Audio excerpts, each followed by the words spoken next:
The Soviet Union proudly presented itself as a nation made up of equal republics and peoples, but from the outside it was often viewed as a Russo-centric empire, in which the diktats from Moscow were violently enforced upon the periphery. So which was it? Was the Soviet Union really a union, or was it just another Russian empire? Now, empire is obviously quite difficult to define, but if the USSR were a Russian empire, then it would have some features similar to other empires. It would of course have a metropole from which many decisions were made on behalf of people that had no say there. Wealth would flow from the periphery to the centre, at which there would be a single ethnic group which would benefit the most. This group would then also export or force their own language and culture onto those under their control and would use violence to prevent them from leaving. So to what extent did these things exist in the USSR? Well, obviously that depends on which period is being looked at. In the early years, the new Soviet government was kind of a mess. It tried to reinvent the way that government worked, whilst also having to run the country using the old administration from the Russian Empire. After things had settled and Lenin had been thoroughly mummified, Stalin was in charge and he had plans.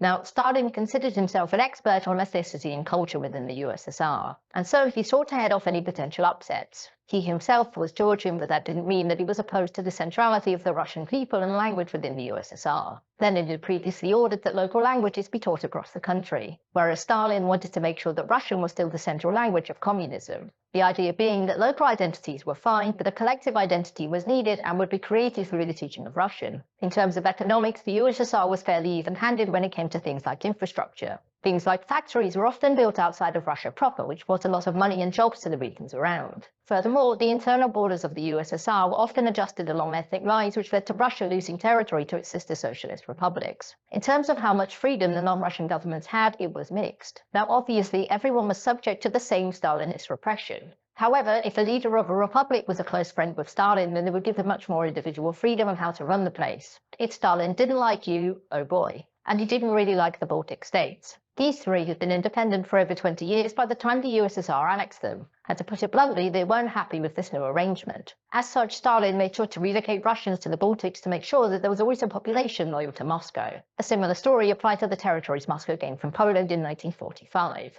Many Ukrainians and Poles were forcibly removed from their homelands, and those that resisted either ended up in the gulags or pits.